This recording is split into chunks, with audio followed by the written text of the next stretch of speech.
Back in 1936, in the small coastal town of Goolwa, Australia, something happened that would change everything. Dr. Amelia Featherstone, a marine biologist known more for her radical theories than her pragmatic experiments, had always been fascinated by the uncharted waters of the Southern Ocean.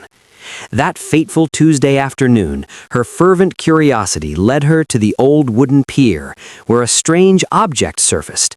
A metallic sphere shimmering under the sun, half buried in the sand. Upon closer inspection, Dr. Featherstone noticed strange markings on its surface, resembling a language no human had ever spoken.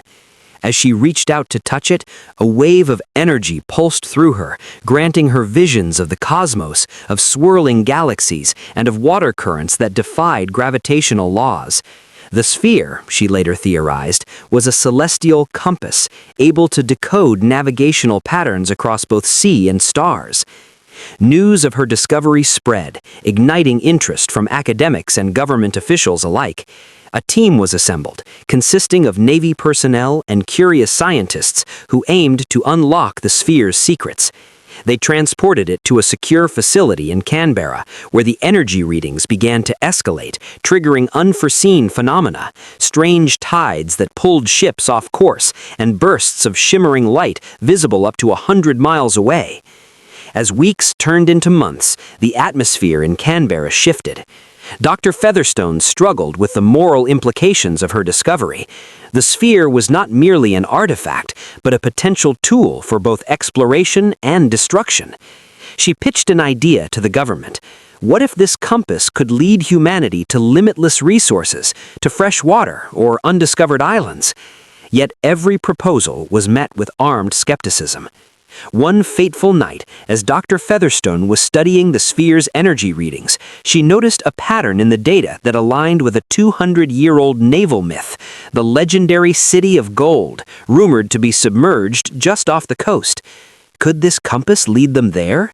With newfound resolve, she gathered her team, including Commander Lawson, a no-nonsense officer with a secretly adventurous spirit.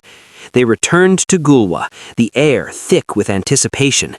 Setting sail with the sphere secured in the ship's center, Amelia and her crew navigated uncharted waters, the compass directing them with eerie precision. As they approached the coordinates, a phenomenon began, a swirling vortex emerging in the water, swirling hues of blue and violet that seemed to dance with life. Dr. Featherstone felt a surge of energy, a connection that transcended time. They plunged into the vortex, lost to the world above. Moments later, the crew surfaced in an iridescent lagoon, surrounded by crystalline structures that were both beautiful and alive. Flora pulsated with bioluminescent colors, and schools of fish glided gracefully around them. This hidden paradise seemed untouched by time, a place where legends came to life. But as they explored, they discovered remnants of a lost civilization, tools, artifacts, and advanced mechanisms suggesting knowledge that far surpassed their own. Among the ruins, Dr. Amelia activated the sphere again, amplifying its energy, and from the depths, holographic images bloomed, revealing the history of those who once thrived here, intertwined with the cosmos. Yet, as knowledge flowed, so did consequences. The lagoon began to destabilize, the vortex re-emerging, threatening to implode. With a heavy heart, Amelia concluded they had to return to their time, taking only memories and one small artifact, the heart of this celestial knowledge. Emerging back at Goolwa, they watched as the vortex closed behind them, sealing the extraordinary world away. But the knowledge awakened within Amelia birthed a new era of scientific exploration. The artifact became a touchstone for generations, revealing mysteries of the universe while reminding humanity of its humble origins.